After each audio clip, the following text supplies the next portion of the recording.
cukup surprise gitu karena teman-teman saat ini memang ada cukup banyak ya. Kalau saya nggak salah ada 16 sebetulnya, ada 16 mahasiswa. Ini mahasiswa yang terbanyak sih sebetulnya di satu angkatan di Magister Sains Data gitu. Selamat datang teman-teman semuanya. Mungkin yang belum kenal, perkenalkan dulu, nama saya adalah Johannes Dian Kurniawan. Saya sebetulnya adalah alumni dari Magister Sains Data. Jadi saya memang kuliah di Magister Sains Data di tahun 2022. Ini beberapa teman yang masih baru. Lalu kemudian kenapa saya dari sini sebetulnya bukan karena saya lebih pintar dibanding teman-teman, bukan, tapi saya memang diminta untuk berbagi, sharing, lalu kemudian untuk mencoba untuk membantu, lebih tepatnya memang membantu teman-teman untuk memahami materi perkuliahan yang diberikan gitu oleh Pak Surya dan juga Bu Hana.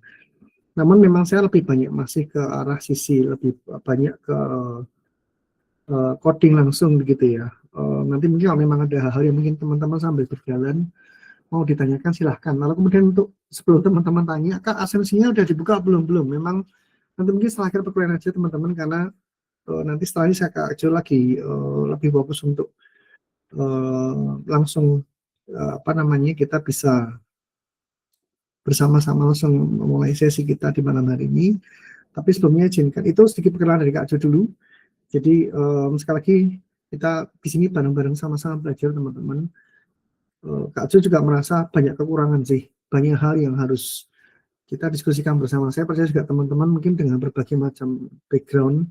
Dan ini yang saya akan coba untuk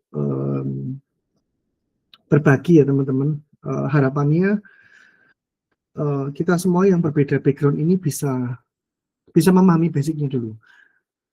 Nanti mungkin Kak Jo akan sharingkan dulu apa yang pernah disampaikan oleh Pak Surya dulu. Lalu kemudian hanya sepintas saja mengenai DAS. Lalu kemudian baru Kak Jo akan memberikan contoh langsung mengenai DAS gitu ya.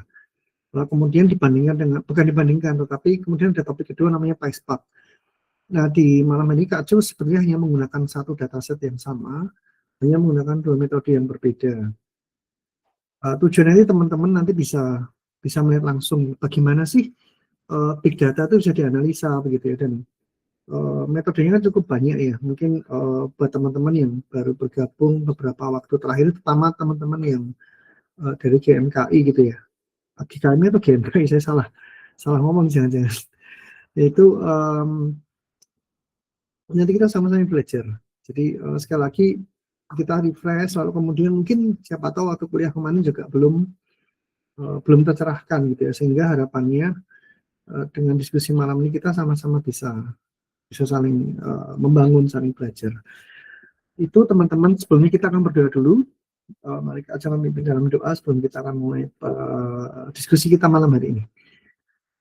Tuhan, kami ucap syukur buat malam hari kami boleh berkumpul di tengah-tengah kelelahan kami, di tengah-tengah kondisi kami saat ini. Tuhan, kami berdoa supaya Tuhan terus memberikan kekuatan buat kami, supaya kami bisa sama-sama belajar, berbagi, dan saling diskusi satu sama lain. Kami percaya bahwa Tuhan yang menyertai kami pribadi lepas pribadi, supaya kami semua dapat mendapatkan pengetahuan yang terbaik, dan apa yang kami akan pelajari malam hari ini bersama-sama itu boleh membawa berkat buat kami semua. Tuhan, berikan kami hikmat-Mu, bukakan pikiran hati kami, supaya kami dapat memahami materi yang akan sama-sama kami pelajari dan diskusikan malam hari ini. Yang Engkau yang menyertai kami dari awal hingga akhir, dan kami serahkan diskusi kami malam hari ini dalam tangan-Mu. Dalam nama Tuhan kami Yesus Kristus kami berdoa. Amin. Baik teman-teman, tanpa berlama-lama, mungkin Kak Acar langsung buka gitu ya. Ini seberapa teman-teman yang memang awalnya memang belum pernah ini ya, belum pernah belajar Python, atau memang teman-teman sudah semua pernah belajar Python semua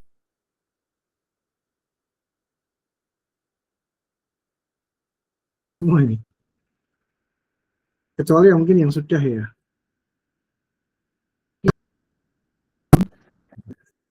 Ini kita dulu ya teman-teman, supaya teman-teman yang mungkin belum pernah instalasi menggunakan Jupyter Notebook atau menggunakan Anaconda atau Visual Studio, teman-teman masih bisa mengikuti dulu. Harapannya memang kita semuanya bisa belajar bersama-sama gitu ya.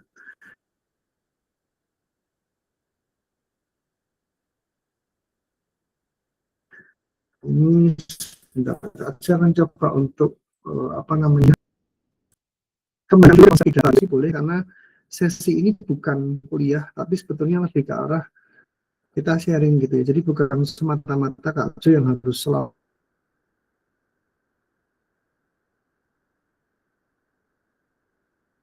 menjadi sumber. Sebetulnya sumber sebetulnya punya banyak resource. Tetapi malah supaya teman-teman itu mudah dan juga mendapatkan gambaran bagaimana big data itu ya bisa dianalisis sesuai nama mata kuliahnya kan, BDA. Lalu dengan metode yang sudah diajarkan, harapannya nanti teman-teman ke depan teman-teman juga benar-benar mengerti bagaimana apa yang diajarkan di perkuliahan itu bisa diterapkan, teman-teman.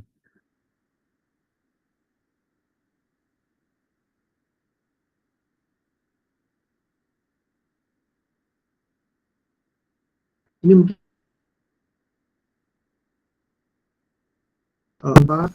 teman-teman mengetahui dengan benar gitu ya. Nah, itu yang mungkin lebih Kak Jo coba untuk berikan dari.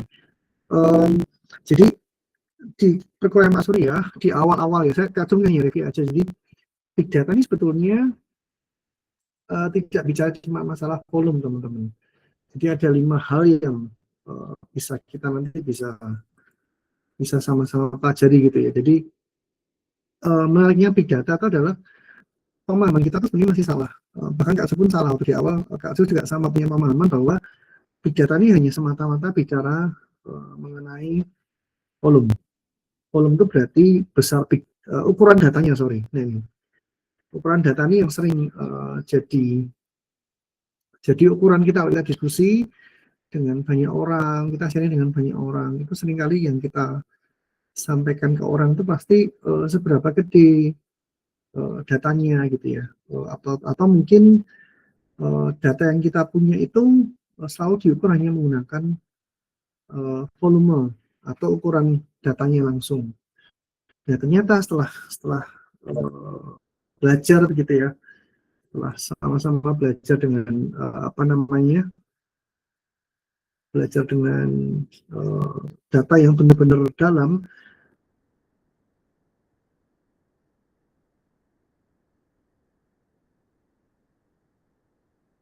ya ternyata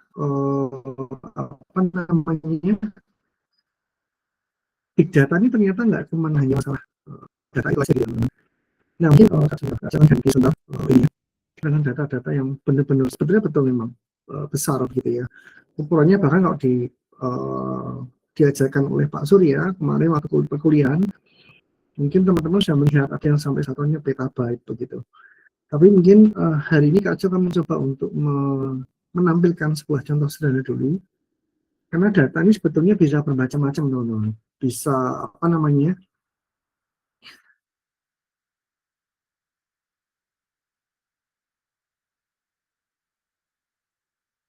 bisa berupa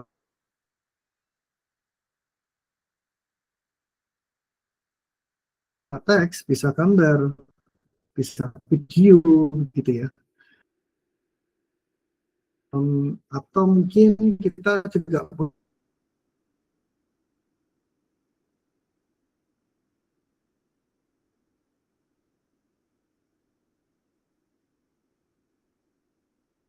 punya dokumen gitu ya, macam-macam data yang kita punya di sekitar kita banyak sekali. Nah, itu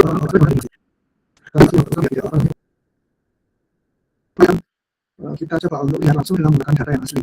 Jadi kalau kemarin bahkan sampai di teman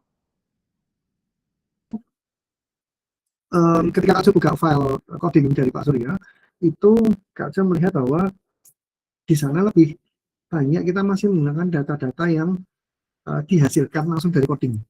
Jadi itu data-data dummy istilahnya, bukan data yang real gitu ya. Nah, Malam ini kita akan belajar bagaimana konsep yang sudah diajarkan itu benar-benar sekarang kita coba aplikasikan gitu dengan satu contoh kasus yang mungkin sederhana. Kasus data ini tidak rumit gitu ya, hanya data sensor yang berisi nanti ada 6 variabel.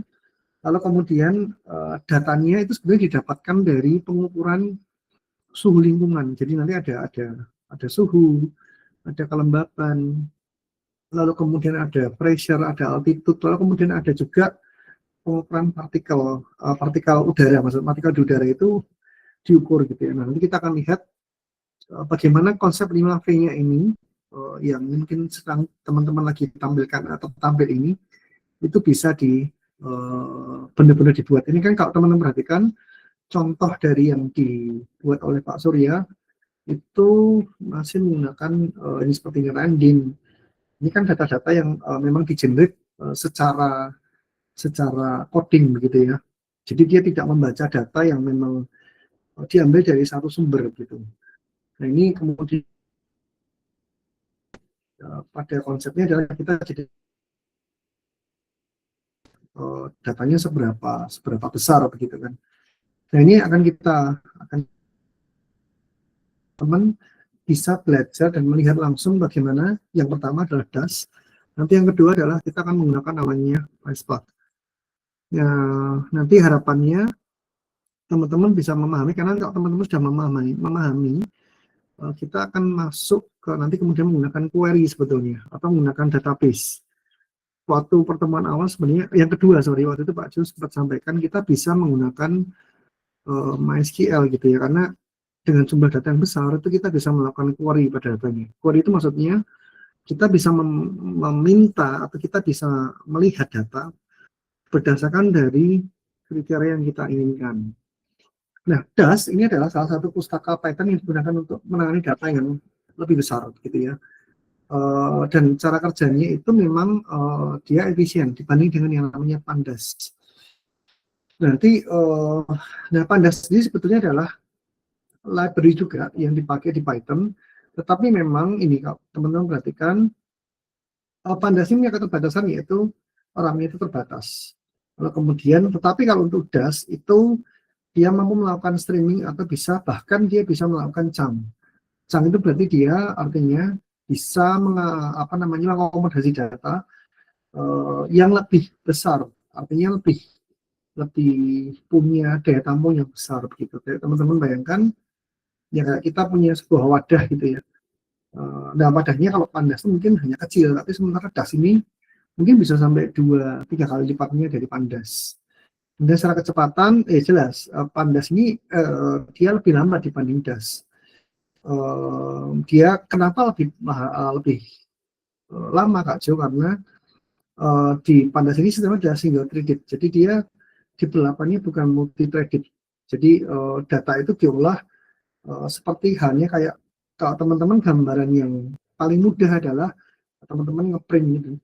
Itu serial sementara jadi agak lama begitu ya, datanya dikirim pelan-pelan gitu ya, terus kemudian baru di print.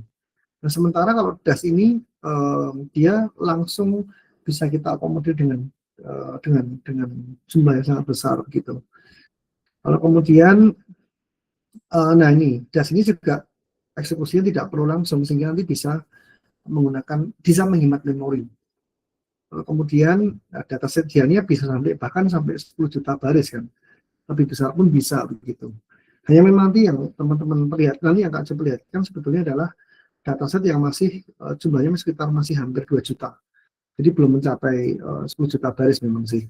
Artinya sebetulnya memang kalau menggunakan Pandas pun ya sebetulnya masih bisa begitu. Tapi setidaknya teman-teman nanti bisa melihat langsung bagaimana konsepnya DAS ini bisa kita gunakan gitu ya. Lalu ini dia. DAS bisa digunakan kalau datanya memang besar sehingga melebihi kapasitas dari Colab. Ini mungkin teman-teman yang baru perlu tahu bahwa Google Colab ini punya keterbatasan di RAM-nya itu 12 GB. Seperti itu ya. Kemudian kalau misalnya kita mau memproses data yang lebih cepat, teman-teman bisa lakukan juga dengan menggunakan DAS. Lalu kemudian ya tidak perlu server yang khusus. Nah, Spark itu nanti yang teman pelajari itu dia nantinya itu harus menggunakan server yang khusus, yaitu Apache Spark.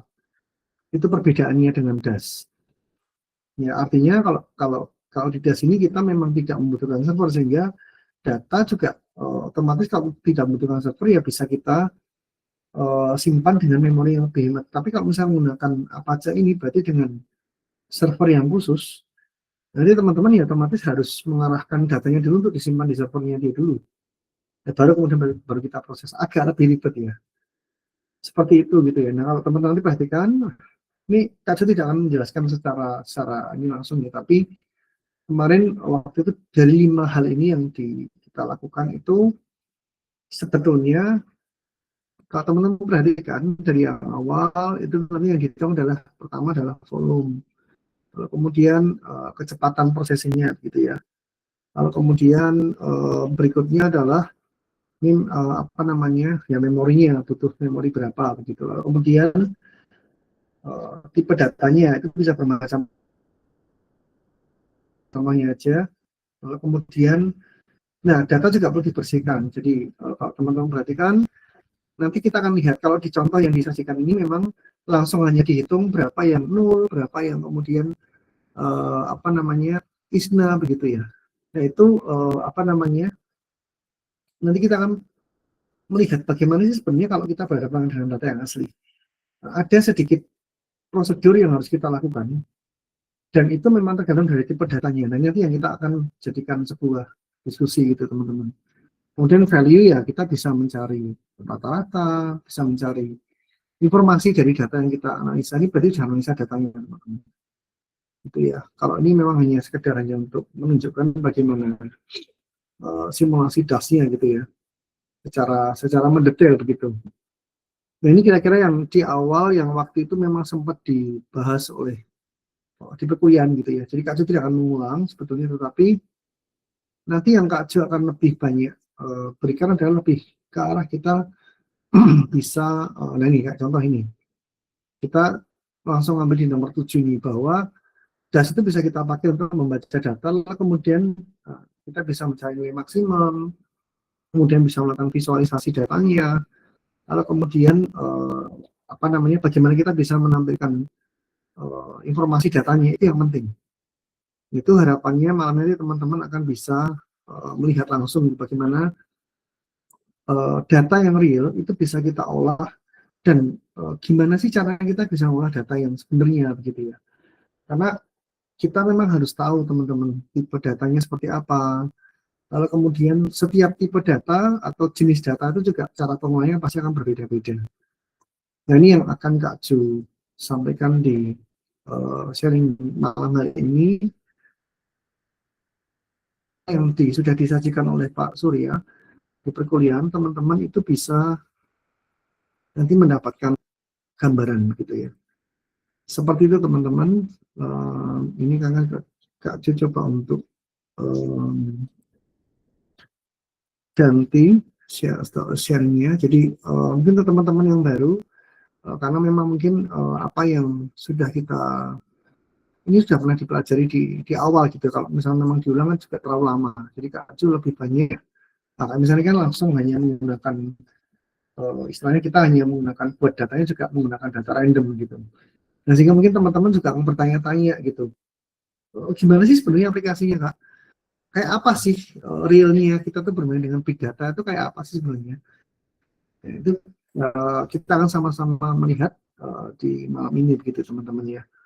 Jadi ini yang apa namanya, bisa nanti harus menggunakan grouping, lalu apa namanya, bagaimana kalau misalnya kita harus memvisualisasi datanya, itu bagaimana sih Kak Jo kita bisa apa namanya ya melihat ini semua gitu ya. Karena kalau ini kan datanya berarti kan memang kita memang seolah-olah kita punya data gitu ya, tapi datanya masih berupa data dummy. Seperti itu. Nah sekarang Kak Jo akan coba untuk bantu nanti teman-teman silahkan boleh bertanya. Sekali lagi perkuliahan ini bukan semata-mata hanya Kak Jo gitu ya. Ya harapannya teman-teman semua bisa sama-sama punya apa namanya punya sharing begitu ya, atau mungkin kalau teman-teman mau bertanya boleh. Sekarang Kak Jo akan mulai dengan yang sesungguhnya, jadi supaya teman-teman nanti, jadi Kak Jo sudah buatkan contoh koordinat, Kak Jo juga akan share pasti bagaimana sih kita bisa melihat sebuah data itu dengan lebih jelas begitu. Harapannya sih teman-teman dengan berbagai macam latar belakang, karena Kak Jo sudah diinformasikan bahwa ini memang mahasiswanya bukan hanya orang yang backgroundnya dari matematika atau sains gitu ya, ada orang-orang yang dari ekonomi gitu. Nanti hanya memang nanti yang coba Kak Jo berikan di malam hari ini adalah sharing mengenai bagaimana teman-teman itu secara garis besar, secara umum kan bisa dapat gambaran gitu. Langkah yang benar untuk kita bisa melakukan analisa big data itu yang benar itu gimana sih? Nah itu yang akan coba Kak Jo untuk sharingkan gitu, dengan data yang real, bukan data yang dummy lagi begitu. Nah kita akan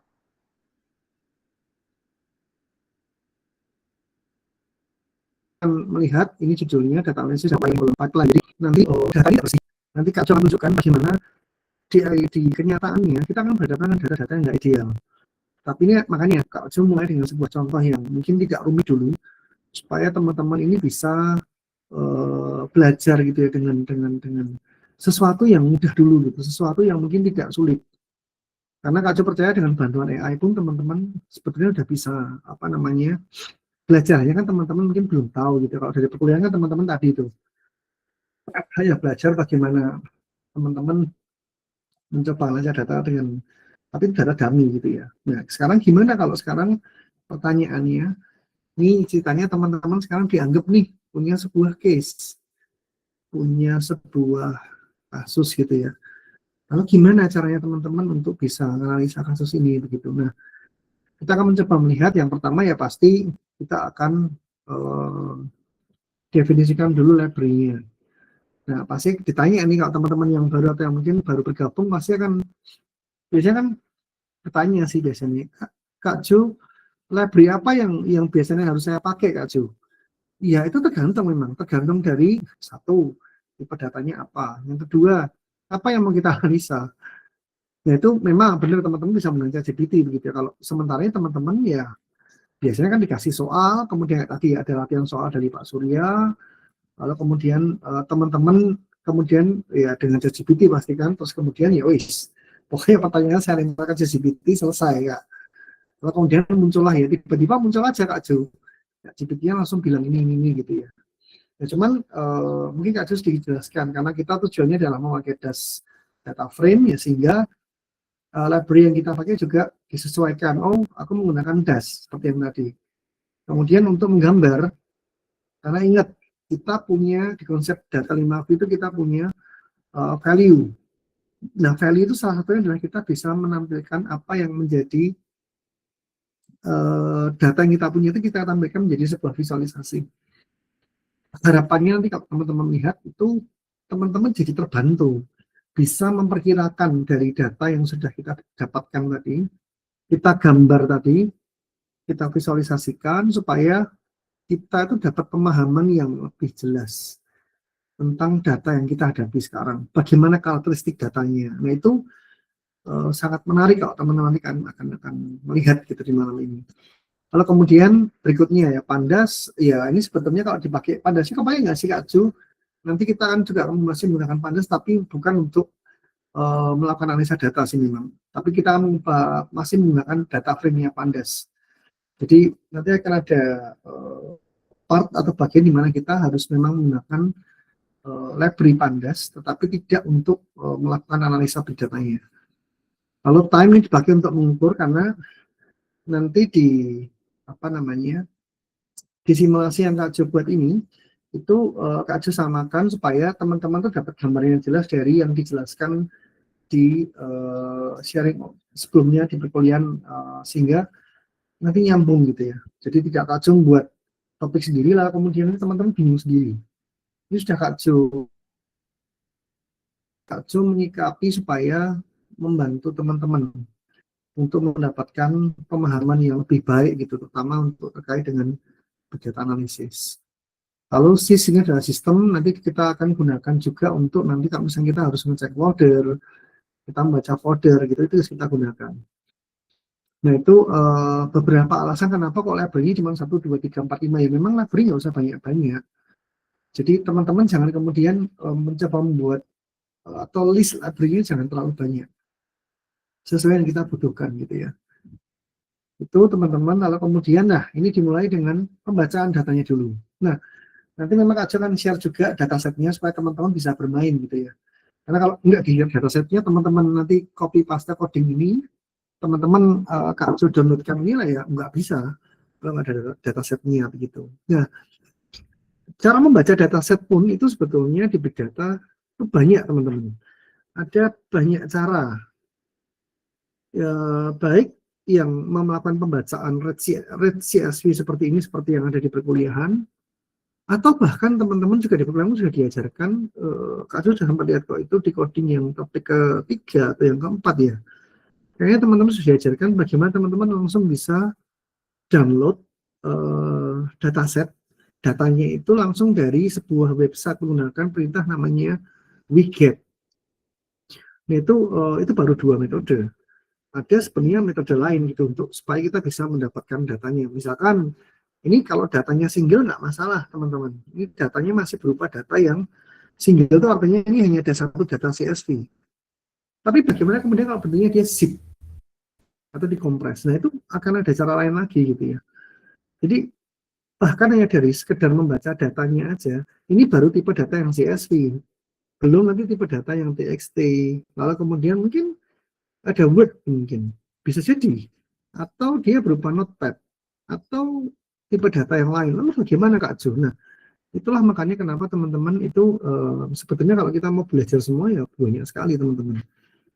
Tapi ini adalah tipe data yang umum atau sering kita gunakan sehingga baik di perkuliahan itu maupun kadang bahkan di implementasi pun CSV ini masih sering dipakai gitu ya. Itulah kenapa teman-teman masih diajarkan menggunakan cara membaca CSV seperti ini. Nah di DAS ketika kita panggil library-nya ini, SDD ini, kita akan punya satu punya satu library di DAS yang bisa membaca tipe data CSV ini. Nah, kalau TXT gimana Kak Jona? Kita search nanti dari Google, tapi ya sekali lagi teman-teman kalau pakai iPhone ya bisa gitu ya. Karena itu akan banyak sekali tipe data. Nah, di kasus ini kita menggunakan CSV karena datanya itu memang bentuknya adalah CSV.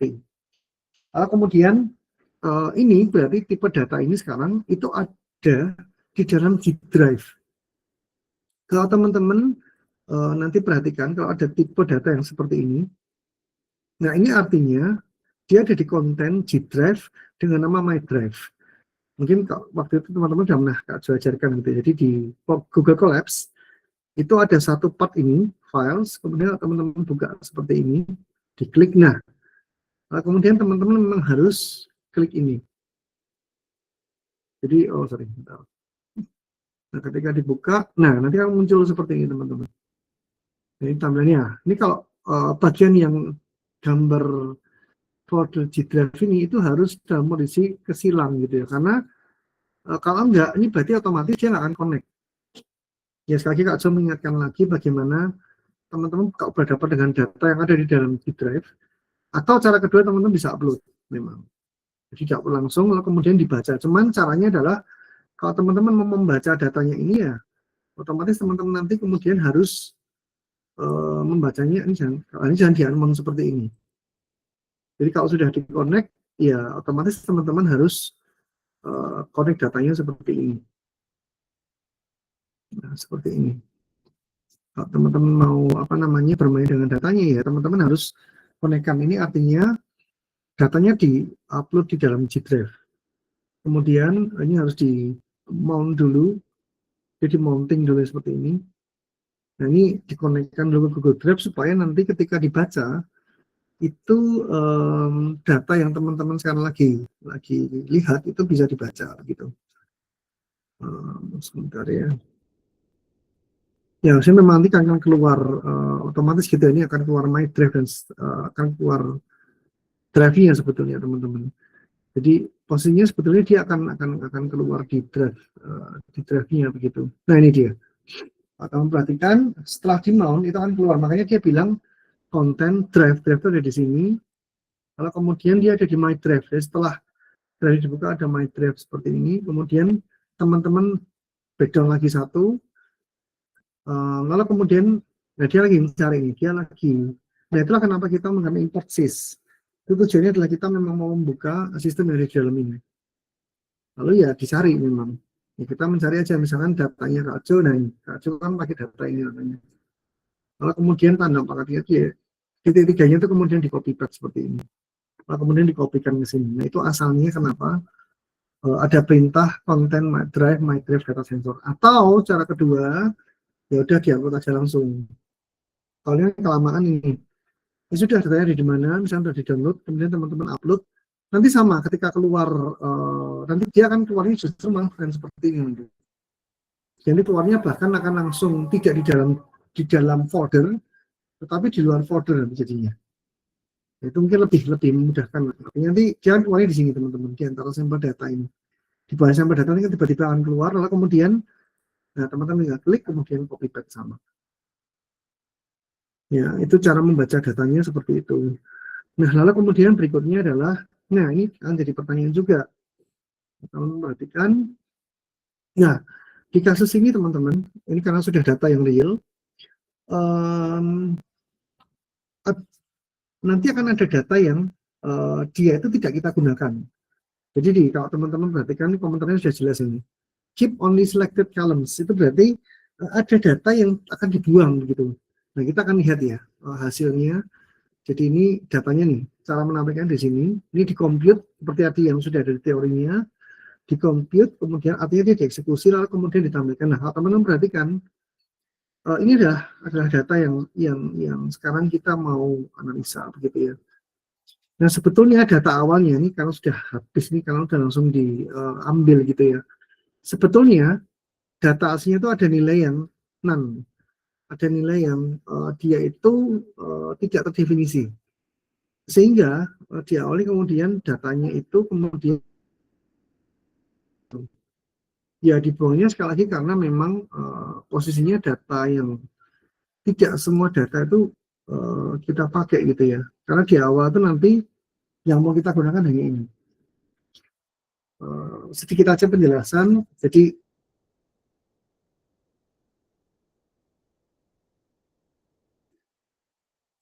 ini ada di kolom yang grade 1 sampai grade 6 adalah informasinya. Jadi ini informasinya ada di sini. Kalau teman-teman perhatikan ada angka-angka ini. Nah, ketika teman-teman berhadapan ini data yang real ya, kita berhadapan dengan data real yang seperti ini, apa namanya? Berarti kita sekarang harus berpikir, apakah datanya memang sudah bersih? Jadi bersih itu maksudnya yang pertama, langkah pertama adalah kita melakukan namanya pre-processing data, teman-teman. Jadi data nggak bisa begitu aja, teman-teman begitu punya, kayak tadi ya, di-upload, lalu kemudian udah kita pakai tanpa kita lakukan pembersihan. Ya sama aja gini gampangnya, analoginya, kalau teman-teman itu beli ayam di pasar, terus teman-teman mau buat ayam goreng, apakah ayamnya langsung digoreng begitu? Kan enggak kan, bulunya harus dicabuti dulu. Yang pasti, yang langkah pertama yang pasti ayamnya dimatiin dulu lah. Setelah mati, baru kemudian dia bulunya dicabuti, dibersihin begitu dulu, baru kemudian dagingnya baru bisa setelah bersih, baru kemudian dagingnya kita cuci gitu. Nah sama, data itu awalnya bisa jadi bukan data yang bersih. Jadi kalau kebetulan saja teman-teman lihat, ini datanya sudah berupa data yang memang sudah clean ya, seolah-olah ini clean. Sebetulnya belum, nanti Kak Jo akan tunjukkan lagi metodenya. Jadi makanya langkah pertama yang dilakukan adalah pre-processing data. Jadi data itu mau modelnya kayak apapun, itu harus dicek dulu apakah datanya memang sudah bersih. Bersih dari apa Kak Jo? Nah, yang pertama adalah bersih dari nilai yang nol. Nol itu berarti nol. Adakah nilai-nilai nol? Misalnya di sini tiba-tiba ada nilai nol. Kemudian yang Kak Jo blok ini juga ada nilai nolnya lagi. Nah itu akan bermasalah. Bermasalahnya gimana Kak Jo? Akan bermasalah, teman-teman bisa membayangkan kalau teman-teman itu misalkan nih di semester ini teman-teman ngambil mata kuliah gitu ya, lalu kemudian apa namanya, ulangan misalkan nih ada ada bukan ulangan, misalnya apa ya, ada tes lah dari dosen gitu, ada 2 kali tes, lalu kemudian dari 2 kali tes tuh tes pertama sorry itu teman-teman dapat nilainya bagus 100, tapi tiba-tiba di tes yang kedua karena mungkin teman-teman sakit nggak bisa fokus gitu, teman-teman dapat 0 atau nggak 0 aja ekstrim lah, misalkan dapat cuma 60, otomatis rata teman-teman anjlok nggak? Anjlok dia. Nah ketika dia turun, nah itu akan menurunkan akurasinya prediksinya teman-teman, atau menurunkan ya otomatis kalau dalam kasus ini berarti kan nilai rata-rata teman-teman akan turun kan, itu otomatis. Atau ya pokoknya kayak IPK-nya turun. Nah itu sama ketika data itu ada yang nol, ada yang bahkan nggak terdefinisi. Misalnya teman-teman perhatikan, misalkan di sini nggak terdefinisi, tiba-tiba ini yang Kak Joblok ini itu kemudian hilang, nggak ada nilainya sama sekali. Jadi bayangkan nih grade 6, kemudian ini nggak ada nilainya sama sekali, ya otomatis itu akan jadi permasalahan kan, karena ada data yang hilang dan kita otomatis jadi kayak apa ya, tidak secara akurat tuh bisa mendapatkan rata-ratanya karena ada data yang hilang. Nah itu yang jadi masalah teman-teman, itu akan jadi bermasalah. Nah itu makanya kita harus pastikan dulu, itu baru dari sisi data yang nilainya mungkin 0 enggak, atau bahkan dia nggak punya nilai. Belum lagi kalau teman-teman berhadapan dengan nanti yang datanya adalah ini jumlah kolomnya masih sama teman-teman, jadi datanya ini perhatikan ini jumlah kolomnya masih sama, tapi gimana kalau teman-teman dapat yang tipe yang datanya itu modelnya B3 itu misalnya cuma ada ini ada 1, 2, 3, 4, 5, ada 5 kolom ya ada 5 kolom, tapi tiba-tiba yang Vietnam cuma ada 4 kolom, sorry 4 baris, sorry kok kolom, ada 4 baris, ini cuma 4 baris juga, ini ada 5 baris, tapi kemudian Vietnamnya ada cuma 4 baris, itu bermasalah. Itu namanya imbalance, datanya nggak balance karena jumlahnya di masing-masing kolom nggak sama. Itu kan bermasalah sudah. Nah itu yang akan menjadi concern-nya teman-teman nanti ketika teman-teman secara real ya, jadi bukan kata bukan teman-teman cuma hanya dapat teori seperti itu kemudian teman-teman nggak tahu gimana aplikasinya nanti. Nah gimana caranya seperti ini kalau udah berhadapan data yang real seperti ini. Nah itulah kenapa teman-teman Kak coba untuk berikan kayak semacam gambaran dulu. So, kalau kita bermain dengan data yang asli itu ternyata nggak bisa langsung kita proses. Nah itu dia. Lalu berikutnya kalau teman-teman perhatikan, nah ini masih bermasalah lagi kalau teman-teman perhatikan. Grade 1 sampai grade 6 ini kita nggak ngerti. Kita tahu ada angkanya, tapi kita nggak ngerti itu data apa. Ya, terus gimana Kak Jo? Kalau kita nggak tahu, ya artinya kita nggak tahu kan, kalau ini sama-sama anggap aja kita semua yang ada di kuliah ini sama-sama nggak ngerti semua. Terus teman-teman disuruh data kayak begini. Teman-teman sebagai seorang yang, misalkan yang anggap aja teman-teman kerja gitu ya, terus bosnya ngasih data kayak gini, terus tiba-tiba si bosnya tuh bilang gini, guys, aku minta tolong ya, atau kamu sini dong, aku minta tolong dong, aku minta tolong dianalisa dari data yang udah aku kasih ini CSV-nya ini, tolong dong dianalisa dan buatin prediksi kira-kira nanti mungkin 1 bulan ke depan tuh kira-kira cuaca kayak apa ya, suhunya berapa, kemudian kelembabannya berapa. Teman-teman pasti akan melongo sih. Lah gimana saya tahu nih yang mana suhu nih, yang mana kelembaban, enggak? Kan nggak ada judulnya itu. Sama Vietnam ini kan nggak ada judulnya sama sekali. Nah itu yang menarik teman-teman. Jadi ketika kita berhadapan dengan hal-hal yang semacam ini itu menjadi sebuah challenge. Ini baru sebuah data yang sederhana sebetulnya teman, bukan rumit. Nah terus pasti kan ditanya, pasti teman-teman akan bertanya, lah apakah setiap data seperti ini Kak Jo? Enggak. Kebetulan aja di kasus ini itu nama kolomnya ini nggak terdefinisi, belum didefinisikan. Nah, terus kemudian makanya kemudian di bagian yang kedua ini ada namanya rename dan data setup. Jadi kita rename nama kreditnya jadi data. Kenapa? Karena nanti uh, data ini belum berupa data, belum berupa tanggal dan waktu. Kalau teman-teman perhatikan, ini seolah-olah sudah, ini kan ada tanggalnya Kak Jo, ini kan udah ada jamnya Kak Jo. Berarti itu pasti time dong, nggak mungkin dong Kak Jo. Kalau teman-teman nanti cek, pasti dia akan berubah date time. Kenapa? Karena ini berupa data mentah, datanya bukan berupa, dan itu hanya diambil dari CSV, dan itu artinya ini hanya berupa data numerik, bukan data date time. Nah, artinya kalau teman-teman nanti misalkan mau mengambil data gitu ya, ini kan masih menggunakan indexing berarti. 0, 1, 2, 3, 4 ini berarti indeks atau dia menunjukkan posisi data berdasarkan dari indeks urutannya aja. Tapi bagaimana kalau kita mau menganalisa datanya ini berdasarkan dari tanggalnya? Pasti kalau data itu kan ada waktunya kan, ada waktu, ada tanggalnya. Nah gimana caranya? Nah itulah kenapa kita kemudian mulai dengan concern dengan yang namanya data ini. Karena nanti kita akan mencoba menggambar, nah ini akan masuk ke konsep 5V Big Data itu. Kita akan mulai menggambarkan bagaimana karakteristik datanya. Nah, kita kalau datanya real time, sorry, ini datanya nggak real time ya, karena ini kan datanya tuh sebetulnya diambil dari sensor yang berjalan, tapi istilahnya kita hanya download, jadi kita tuh kayak mutus dia sampai di tanggal tertentu, atau bulan tertentu, lalu kemudian datanya kan kita analisa sekarang. Tapi bisa juga big data analysis dipakai dengan data yang real time itu berjalan, kayak contoh prediksi saham, itu real time. Jadi datanya benar-benar berjalan, bahkan detik ke detik kan berjalan terus.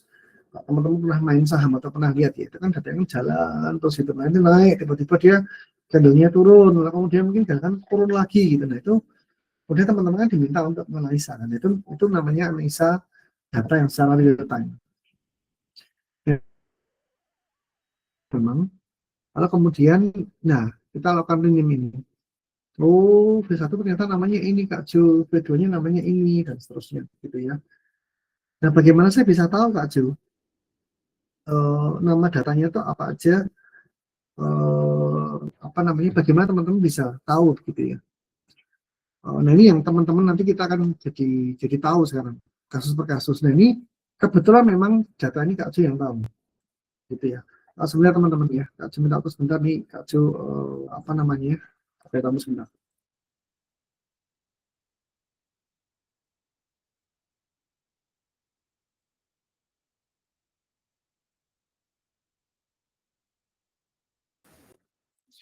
Oke baik, Kak Jo teruskan. Nah di kasus ini teman-teman, kalau teman-teman perhatikan, kok bisa Kak Jo tiba-tiba langsung mengubah datanya dengan nama temperatur, data, humidity, pressure. Nah, ini sebuah hal yang perlu teman-teman ketahui, bahwa tadi Kak Jo sempat spill di awal, setiap kali kita berhadapan dengan sebuah data yang real ya, kita jangan membayangkan lagi dengan data yang dummy seperti yang kita pernah coba pelajari ketika teman-teman kuliah gitu ya. Nah, kalau kita berhadapan dengan data-data yang sudah real seperti ini, yang pertama itu pasti kasusnya berbeda-beda. Data kan juga pasti banyak macamnya ya. Video, teks, gambar. Nah, lalu apakah memang harus di-rename seperti ini? Enggak sih. Itu jawaban pertama. Yang kedua, gimana kok Kak Jo bisa tahu kalau ini temperatur, humidity, pressure, altitude, dan seterusnya ini? Ya karena kebetulan Kak Jo yang punya datanya, Kak Jo yang buat sensornya, Kak Jo yang analisa datanya juga sendiri gitu ya. Jadi artinya kita dari awal tuh harus sudah tahu data yang kita olah itu isinya apa sih sebenarnya. Ya meskipun itu bukan data yang kita buat sekalipun, contoh ya,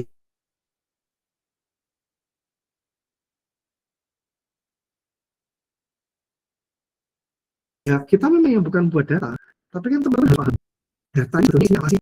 Oh yang bahas mengenai saham dari tahun 2010 sampai 2025 misal. Nah itu teman-teman harus memahami betul. Nah caranya gimana bisa paham Kak Jo? Iya teman-teman harus buka dulu datanya kan. Buka, lalu kemudian pasti akan ada kolom-kolom gitu ya. Kalau datanya berupa data yang memang dia sudah terstruktur gitu ya. Tapi kalau belum terstruktur gimana? Berarti kita harus ngolah lagi. harus diubah dulu ke dalam bentuk data yang terstruktur, baru bisa kita olah gitu ya. Nah, di kasus ini memang kenapa bisa di rename dan seolah kok Kak Ju bisa langsung tahu sih, kok hebat banget gitu ya. Bukan sih, karena kebetulan memang Kak Ju yang punya datanya ya. Jadi Kak Jo seolah membuat sebuah data, dan ini sudah berjalan hampir setahun lebih mungkin. Lalu datanya di running terus gitu ya, menggunakan sensor gitu. Nah, lalu kemudian ya, jadi karena yang megang datanya saya yang buat datanya, jadi saya tahu, oh V1 itu isinya apa sebetulnya, V2 dan seterusnya, itu Kak Jo tahu. Sehingga di rename. Ya, tujuannya adalah memudahkan nanti ketika orang lain itu untuk membaca data, orang lain langsung bisa tahu, oh ternyata nanti setelah di rename, teman-teman lihat ya, nanti akhirnya dia akan menjadi, nanti akan jadi feed, oh ini nggak ada tampilkan nih, belum ada tampilkan. Jadi nanti harusnya ketika di rename itu dia akan berupa ini nanti. Sebentar ya, saya coba untuk, iya seharusnya dia sudah berupa data ini, apa namanya, data yang dia memang sudah ada namanya gitu ya. Kita coba untuk ya, untuk menunjukkan juga teman-teman. Ini agak lama sih, karena memang ketika running ini, satu yang pasti itu kecepatan internet. Lalu yang kedua adalah memang tergantung dari apa namanya, besarnya datanya memang. Nah itulah kenapa kita menggunakan harapannya menggunakan DAS itu kan sebetulnya supaya data yang kita buat ini bisa kita running dengan cepat, gitu ya, tidak perlu sampai lama begitu. Nah ini kita coba running dulu. Ya sebenarnya teman-teman bisa melihat gitu ya, kenapa kok kita harus lakukan running gitu ya.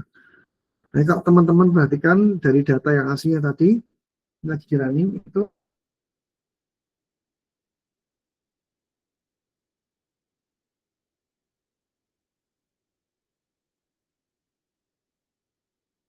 ya kita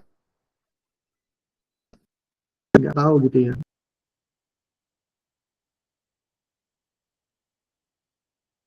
apa isi datanya gitu. Lalu banyak yang tahu. Nah, ya, kemudian setelah di running, kemudian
Ya, oke, baik teman-teman, apakah suara Kak Jo bisa terdengar lagi? Maaf tadi terlempar karena kayaknya krisis jaringan sih. Apakah sudah terdengar? Oke, baik Kak Jo, lanjutkan lagi teman-teman. Kak Jo ulang sebentar tadi. Jadi tadi Kak Jo sudah running dan ini adalah data yang sudah teman-teman lihat. Sudah ada data, artinya sudah tampil nama kolomnya begitu ya, per kolom. Kalau teman-teman bandingkan dengan yang tadi, kalau teman-teman perhatikan, nah ini lebih jadi bermakna ya. Jadi kolom ini sekarang jadi kita tahu apa ya, nama kolomnya masing-masing kolom. Kemudian datanya sudah tertampil juga. Nah sehingga kita sekarang jadi tahu bahwa data ini sudah secara apa ya, secara implementasi datanya sudah bisa kita proses dengan baik begitu ya. Dan ini tujuannya, kalau teman-teman perhatikan, ini adalah tujuannya kenapa teman-teman itu melakukan pre-processing data nantinya.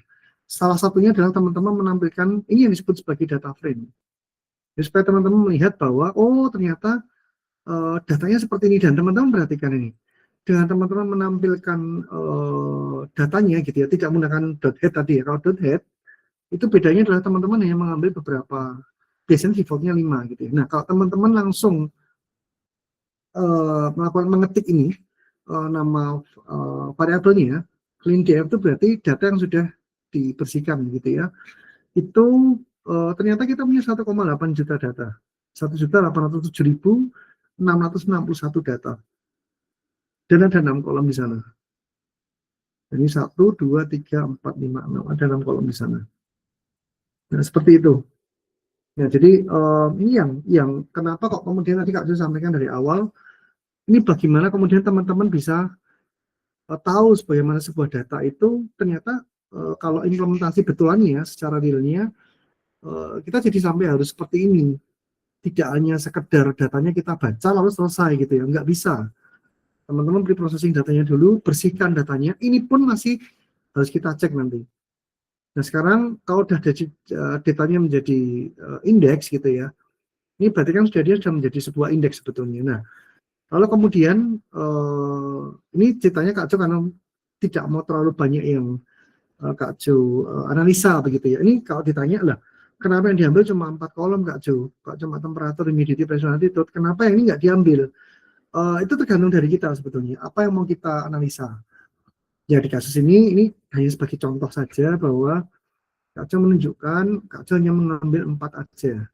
Karena pertimbangannya apa, yang satu memang supaya tidak semua kita analisa. Lalu kedua adalah memang saat ini yang memang sebetulnya lebih diutamakan ya di 4 variabel ini. Kalau 6-6-nya mau ditampilkan semua boleh Kak, itu bisa aja nggak apa-apa. Tapi kan urgensinya apa dulu gitu. Nah teman-teman menganalisa apanya dulu dari data ini. Nah bagaimana saya tahu menganalisa itunya Kak? Nah itu kalau di perkuliahan teman-teman pasti akan punya dapat soal gitu ya. Dikasih soal lalu kemudian tolong analisa ininya. Nah tapi kalau di terapannya bagaimana? Nah ya itu tergantung kebutuhan pekerjaan. Apa yang diminta oleh mungkin atasan atau kebutuhan analisa apa yang sedang kita mau coba untuk lakukan begitu. Nah sekarang kemudian dari sini kemudian ini ceritanya sekarang ini plt.figure itu adalah tadi kalau teman-teman masih ingat di atas itu kita punya satu library yang plt. Ini Kak Jo matikan dulu videonya teman-teman, maaf karena supaya tadi supaya tidak mengganggu di koneksinya begitu. Lalu kemudian for call and column berarti kita menggunakan perulangan for itu supaya kita bisa nanti menggambar clean index itu dapat dari yang tadi, clean definition berarti dapat dari yang di dot index itu berarti dapat dari ini, indeksnya itu diambil dari datanya. Kemudian kolomnya ada 4 kolom ini kita ambil, kemudian kita akan gambar satu persatu. Nah sekarang kita akan lihat ini terapannya kalau teman-teman mau benar-benar melihat bagaimana sebuah data itu kita analisa dengan detail. Kita akan lihat sekarang. Ya ini datanya seperti ini jadinya. Ada 4 kan, ada yang warna hijau, ada yang warna merah, ada yang warna orange, dan ada yang warna biru.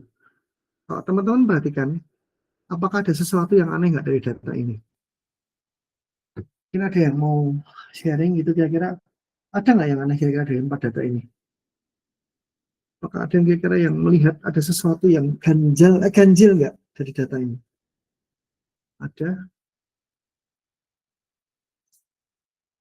Apakah ada yang mau sharing teman-teman? Kira-kira apa yang teman-teman perhatikan bahwa itu ganjil dari data ini?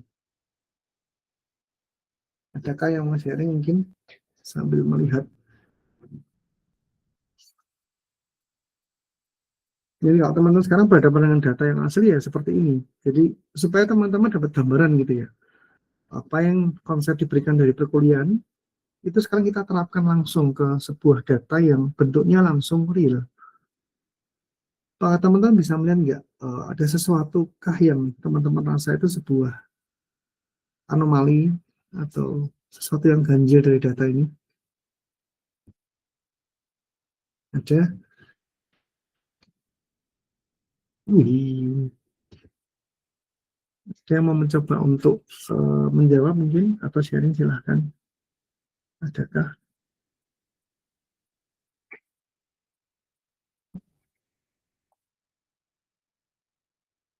Tidak ada. Oke, masalah ada sih. Aduh, teman-teman perhatikan nih yang warna biru, kemudian yang warna orange, warna merah dan warna hijau. Kalau teman perhatikan ada sesuatu yang coba kita perhatikan ya. Yang warna orange tidak ada peak yang setinggi yang merah ini dan yang hijau ini. Dan ini yang disebut sebagai outlier. Outlier itu adalah gampangnya kalau kita perhatikan tuh ya rata-rata data itu harusnya cuma di garis lurus ini. Yang hijau, yang merah, yang orange dan yang biru ini. Kalau teman perhatikan kan di orange dan yang di biru ini kan tidak ada kayak semacam data yang tiba-tiba itu seperti ini gitu ya. Kalau kita bilang itu kayak lonjakan. Ini kan lonjakannya terasa sekali, kelihatan sekali, langsung kontras. Nah ini yang disebut sebagai outlier. Nah ini ada sesuatu yang menarik buat kita bisa analisa sebetulnya. Apakah memang ada masalah dengan sensornya? Karena yang kejadian ada di satu titik ini. Kalau kemudian teman-teman perhatikan, nah inilah gunanya teman-teman bermain dengan data ini. Nih. Jadi saya tak tunjukkan langsung secara langsung seperti ini supaya teman-teman itu bisa melihat ya bahwa ini ada tanggal, di sini ada tanggalnya. Lalu kemudian kalau teman-teman perhatikan ada tahun dan bulannya juga. Nah ini sebutkan tanggal, tahun dan bulan. Nah ini kalau teman-teman melihat sekarang, inilah gunanya teman-teman bermain dengan data ini. Ya, dengan data ini kita jadi bisa melihat bahwa itulah gunanya kita mengurutkan data ini tadi.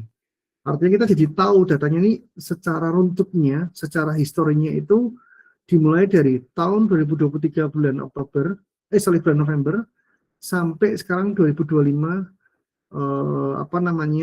di bulan Oktober sampai 2025 bulan Oktober. Artinya datanya sudah 2 tahun berjalan datanya dengan besarnya sekitar 1,8 juta sekian data. Nah, itulah pentingnya teman-teman, sekali lagi teman-teman bermain dengan sebuah data yang real time. Real time itu maksudnya datanya itu memang awalnya real time, kemudian kita ambil, kita cuplik, kita berhentikan, lalu kemudian sekarang kita analisa. Ini ya, ini kalau teman perhatikan kan temperatur itu berarti yang biru, humidity itu berarti yang orange, pressure itu berarti yang hijau, hijau yang di sini, lalu kemudian altitude-nya di sini. Ini disebut sebagai outlier. Nah, outlier ini berarti sesuatu yang anomali gitu. Nah, ini pelakuannya bisa dua. Satu harus kita hilangkan, atau yang kedua kita biarkan. Nah, ini kan menarik. Nanti di perkuliahan yang semester berikutnya teman-teman akan belajar mengenai outlier gitu ya. Nah, secara garis besar, ya kalau di kasus ini memang Kak Jo langsung hapus gitu ya. Tapi sebetulnya ketika memang ada outlier seperti ini memang sangat mengganggu karena artinya kalau kita kemudian mau melakukan, misal kita melakukan prediksi gitu ya, atau kita melakukan klasifikasi data, nantinya nilai yang tinggi ini, yang berbeda ini akan menjadi bermasalah kalau kita pertahankan. Karena itu bisa rata-rata yang kita dapatkan jadi tidak sesuai dengan rata-rata ininya gitu loh, rata-rata secara umumnya gitu. Dan itu akan menyebabkan ya akurasi dari entah itu prediksi kita, entah klasifikasi datanya kita jadi bermasalah, teman-teman. Seperti itu secara garis besarnya gitu ya. Ya bayangkan gini aja, kalau teman-teman mungkin terlalu susah bayangkan ini dari data ini, contoh misal di satu kelas itu di Indonesia aja ya, kita ngomong secara umum di Indonesia, kelas mahasiswa lah, rata-rata tinggi orang Indonesia tuh ya kan nggak mungkin sampai 2 meter ya, paling ya 170 gitu ya, 175 anggap aja. Lalu kemudian di satu kelas rata-rata 175, tiba-tiba ada satu orang datang gitu ya, mahasiswa baru gitu, angkatan baru, tiba-tiba dia datang dengan tinggi 2 meter 11 cm. Itu kan jadi anomali kan. Artinya, wih, kok ada sesuatu orang yang menonjol gitu ya, secara tinggi jadi tinggi sekali begitu. Nah, itu sebuah anomali sama dengan ini. Nah, cuman kita harus tahu, nah kalau di kasus yang real seperti ini, sebetulnya kita harus tahu, kenapa kok tiba-tiba ada muncul seperti ini, teman-teman. Ada muncul seperti ini dapat dari mana? Apakah memang waktu itu memang ada masalah dengan sensornya? Karena kalau kita perhatikan, ini kan di daerah waktu yang lain dia tidak ada permasalahan. Nah, apakah di waktu ini memang ada permasalahan? Memang di cuacanya bermasalah kan berarti temperatur. Apakah memang temperatur tiba-tiba naik? Ataukah memang altitude-nya tiba-tiba bisa anjlok seperti ini? Kalau altitude kan ketinggian, nggak mungkin kan ketinggian kalau kita taruh sensor di satu tempat gitu di lokasi, ya namanya ketinggian ya pasti kan ya relatif fix gitu ya. Tapi kok tiba-tiba bisa seperti ini? Nah, berarti kemungkinan besar sensornya ada masalah ini biasanya. Entah itu mungkin karena mungkin memang sempat terjadi error, ya namanya kita nggak tahu, sensor kan bisa error. Nah, ini dengan asumsi yang pertama, yang asumsi barusan Kak Jo sampaikan, ya Kak Jo nih ceritanya nih, skenario-nya berpikir bahwa di kasus ini memang sensornya bermasalah, sehingga akhirnya kemudian ini Kak Jo hapus. Jadi dua outlier ini Kak Jo hapus. Ya tujuannya adalah supaya Kak Jo dapat data yang benar-benar bersih, dan datanya itu bisa kita proses untuk kemudian kita analisa dengan baik. Ya teman-teman, kalau teman perhatikan, lalu kemudian berikutnya adalah ini caranya menghapus outlier-nya, itu menggunakan namanya ICR method. ICR method itu gambarnya seperti ini. Kita akan menghitung dari kuartil ketiga. Teman-teman masih ingat gitu ya, waktu di SMA itu kita punya namanya jangkauan kuartil. Jadi kuartil yang atas dikurangi sama kuartil yang bawah. Nanti teman-teman bisa cari apa nama rumusnya gitu ya. Ini ada kuartil atas dan kuartil. Jadi Q3 itu kuartil atasnya. Q3 ini sama dengan kuartil atasnya. Lalu kemudian kalau Q1 ini adalah kuartil bawahnya. Ini kuartil bawah. Nah, nanti akan ada persamaan, teman-teman cari di internet, akan ada persamaannya begitu ya. Dan ini definisi yang disebut sebagai outlier di matematika itu menggunakan namanya ini, IQR ini. Ya, IQR metode ini. Jadi ceritanya gampangnya, sebuah data dianggap sebagai sebuah data yang tidak wajar atau anomali, itu secara matematika itu didefinisikan menggunakan ini, Q3 dan Q1. Dengan, ya ini, batasannya adalah dia harus, datanya itu harus lebih kecil dari Q1. Datanya itu diantara Q1 kurangi 1,5 atau sampai Q3 ditambah sama 1,5 dari IQR-nya ini. Ini range-nya. Jadi kalau selama dia ada di range ini, nah ini maka dia dianggap, selama dia ada di dalam range ini, itu dia dianggap sebagai namanya anomali. Jadi ini secara matematika, kan otomatis kalau kita bilang kalau orang itu anomali misalkan ya, orangnya itu kok freak ya, aneh gitu ya. Nah, freak itu kayak apa sih? Nah, itu kan harus bisa didefinisikan. Kalau kita nggak bisa mendefinisikan freak itu apa, ya jangan ngomong freak gitu loh. Ya, atau misalnya kita bilang kalau cewek itu cantik, cantik itu seberapa? Kayak apa yang dibilang cantik? Nah, itu kan sesuatu hal yang sangat subjektif. Nah, itulah kenapa kita punya sebuah definisi yang namanya IQR. IQR ini fungsinya adalah untuk mendefinisikan bagaimana yang namanya outlier ini dibentuk gitu ya. Jadi kalau ini bisa dianggap outlier itu kok bisa gitu loh. Dia dibilang outlier ya ini dari kriteria ini. Nah, kemudian ya yang akan di select atau yang akan dibuang itu adalah hanya data-data yang numerik, yang berupa numerik Artinya ini tipe datanya adalah float 64. Float itu berarti angkanya adalah angka yang koma dan integer atau bilangan bulat. Jadi kalau dua tipe data ini ada di kolom tadi, di 6 kolom tadi, maka itu otomatis akan di 4 kolom, di 4 kolom, karena kita hanya menggunakan 4 kolom tadi. Nah, itu otomatis akan dibuang kalau dia ada di dalam list ini. Nah, lalu kemudian kita akan melihat data yang sudah dibuang sepintas. Kalau teman-teman perhatikan yang menggunakan tabel seperti ini sepintas, kalau kita bandingkan dengan yang di atas ini, nah mungkin tidak terlalu kelihatan gitu ya, tidak bisa kita bedakan itu secara numeriknya. Ini kan hampir relatif sama. Ini kan juga kebetulan kalau kita hanya bicara clean dan head itu berarti hanya 5 data pertama yang ditampilkan. Jadi kayak nggak kelihatan begitu ya. Nah, inilah gunanya kemudian kita melakukan namanya visualisasi data. Sesuai nama mata kuliahnya, big data analysis, sekarang kita akan analisa betulan. Lah, kalau begini kan kita nggak bisa kelihatan. Kita nggak bisa secara langsung melihat apakah benar outliernya tadi. Kalau teman-teman perhatikan, ini tuh hilang setelah menggunakan perintah yang tadi. Itu tujuannya. Kalau teman-teman buang outlier-nya ini ya harusnya dia hilang, totally hilang. Jadi harusnya cuma tinggal ya lurus begini kan, nggak ada lagi ini gitu. Nah, kita akan coba lakukan Nah, kita akan hitung.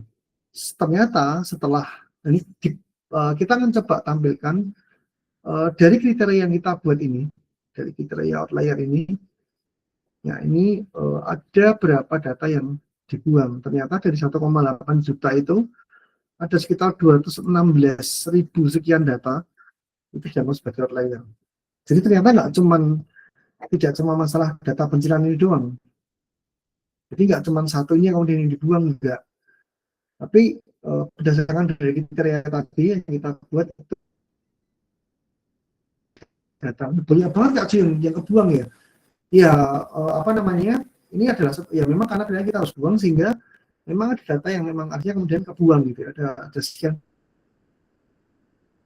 secara apa ya, kalau kita bilang secara terapan ini akan mempengaruhi sebetulnya nanti kalau si datanya dan seterusnya gitu ya, karena 200 data itu cukup banyak juga. Kalau teman-teman boleh hitung 216 data dari 1.800.000 ini berapa persennya. Coba kita akan kalau memang bisa kita hitung gitu. Jadi ini ada berapa gitu. Nah, teman-teman nanti boleh sambil menghitung ya ada berapa data yang kita buang gitu ya. Coba untuk hitung sebentar ya. Jadi ada berapa persen data yang kebuang dengan menggunakan perintah tadi. Ini 216.918 data ini dibagi dengan 407 ya 661. Ya, sekitar 11% data itu kebuang, hampir 12%. Ini cukup banyak nih, kalau dengan metode ini. Sehingga, apakah ada cara lain Kak Ju untuk membuang outlier-nya gitu ya? Kalau memang kita tidak mau membuang data sebanyak ini ya, berarti kita bisa pertahankan, tapi nanti ada lagi metode yang lain gitu ya, menggunakan namanya Principal Component Analysis atau PCA. Tapi kita nggak ke sana dulu, intinya ya sudah, ini kebuang, ada sekitar 12% data kita buang karena dia outlier. Satu sisi yang memang secara memori jadi lebih hemat, tapi secara akurasi kita nanti jadi mengorbankan akurasinya kalau kita nanti bermain dengan prediksi begitu ya. Lalu kita akan lihat nih sekarang, kita akan gambar sekarang, gambarnya kita akan plot. Jadi intinya ini sama, kita menggunakan perintah for in enumerate ini berarti maksudnya adalah kita mau mencoba untuk melakukan perulangan for, lalu kemudian ini adalah judul dari grafiknya, kemudian X label itu berarti sumbu X itu berarti yang mendatar ini. Nah, sumbu X ini jadi dataan, kemudian Y itu berarti yang ke atasnya adalah yang dikasih judul namanya ininya, sesuai dengan nama kolomnya. Gitu ya. Kemudian ini grid true itu berarti maksudnya adalah garis-garisnya itu dikeluarkan ini. Nah, ya, teman-teman perhatikan. Lalu kemudian, apakah cara ngambilnya hanya seperti ini Kak Jo? Ya bisa macam-macam sebetulnya. Ya, teman-teman menggunakan AI, menggunakan ChatGPT gitu ya, pasti akan ada banyak cara gitu. Sebetulnya tidak ada masalah. Yang penting adalah gambar ini adalah dipakai untuk supaya kita bisa melihat bagaimana perubahannya. Teman-teman perhatikan sekarang, ini data setelah ularnya dibuang. Nah, teman-teman perhatikan sekarang, nah, datanya jadi benar-benar ya mudahnya kelihatan tidak ada lagi outlier. Ya, ini outlier di sini nggak ada lagi sekarang. Nah ini nggak ada, ini udah. Nah kan kita cek aja kalau nggak percaya. Temperaturnya mana? Nah ini seperti ini. Kalau teman perhatikan di sini ada sesuatu yang aneh juga nih mas. Ini ada yang set kemudian nyambung gitu. Ini juga sama. Ini kemungkinan besar mungkin ada masalah masih ada masalah gitu. Tapi ya sudah. Nah, data ini kan juga tidak kita buang, artinya kita pertahankan, kita perhitungkan gitu ya. Inilah kenapa teman-teman kalau teman-teman bermain dengan big data yang asli, teman-teman harus plot sampai seperti ini. Kita tahu karakteristik, kita jadi tahu karakteristiknya, kita jadi tahu bagaimana datanya itu seperti apa sih. Dan itu tujuannya kenapa kita kemudian melakukan visualisasi data itu ya seperti ini. Dan itu harus runtut waktu ya.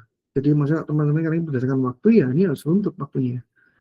Kalau datanya tidak runtut waktu ya, gambar yang kita dapatkan bukan berupa waktu seperti ini ya, artinya kita salah analisa data nanti. Ya, karena kita berhadapan dengan data yang memang dia berdasarkan dari waktu. Oke, apakah ada yang mau ditanyakan dari rekan-rekan? Mungkin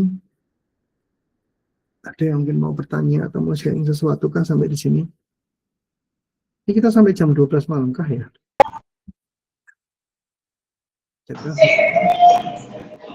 Izin Kak Jo. Iya, boleh silakan Kak. Silakan Kak. Ini kan baru ikut sesinya Kak Jo. Agak sedikit buta Ya. maps memang. Belum terlalu paham lah dasar-dasarnya. Kalau dari aku sih masih nyimak aja sih Kak. Soalnya memang karena memang belum ada gambaran ini sih. Nanti aku nyimak aja. Misalnya nanti kalau habis ini kan ada contoh-contoh tadi katanya Kak Jo kan, misalnya mau nyoba-nyoba nanti bisa nggak bisa WA pribadi gitu atau di grup tanya-tanya kalau misalnya ada kendala nanti.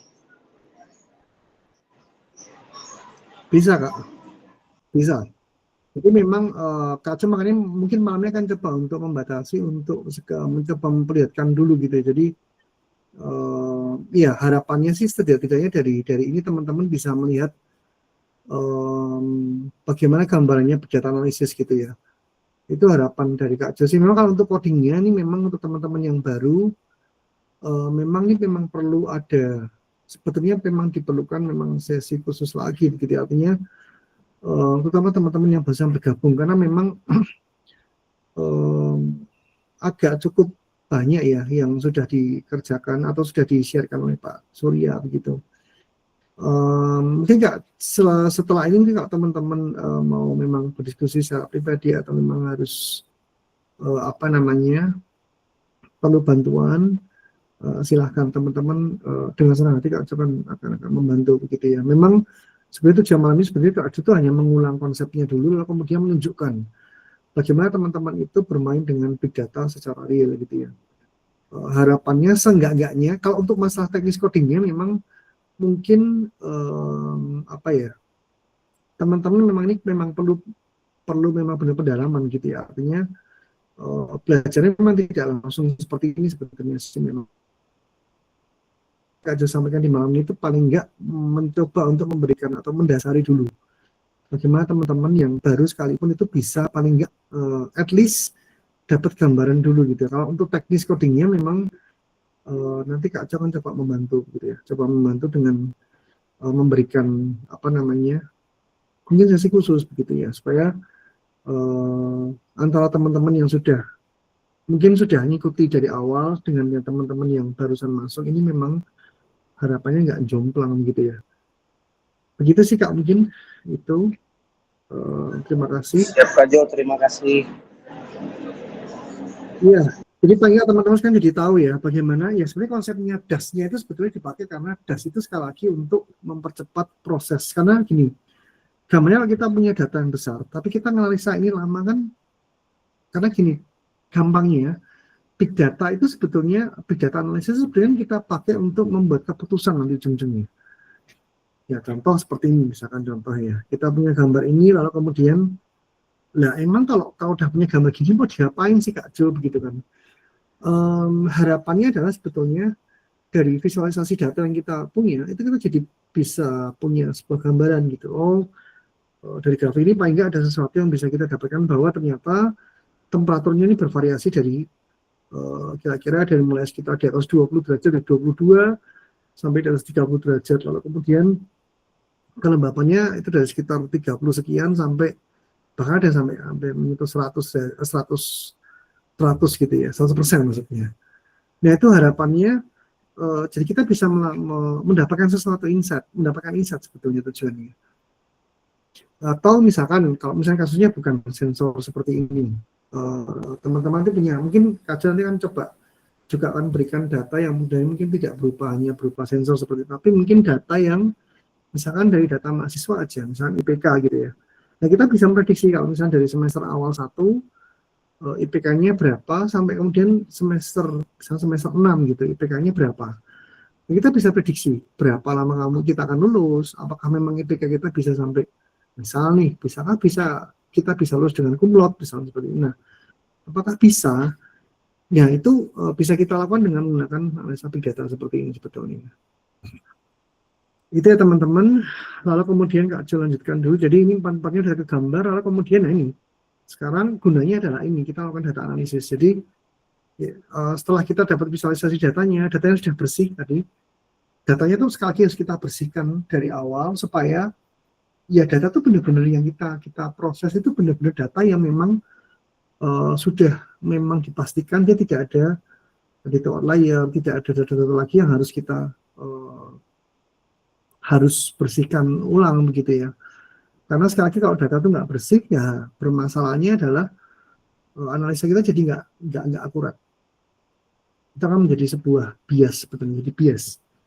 Itulah makanya kenapa kalau dalam konteks data ya kita harus benar-benar membersihkan datanya. Ya kemudian ini kalau ini memang contoh. Apakah harus seperti analisanya Kak Jo? Enggak sih. Tapi Kak Jo akan tunjukkan. Kita akan lihat ya.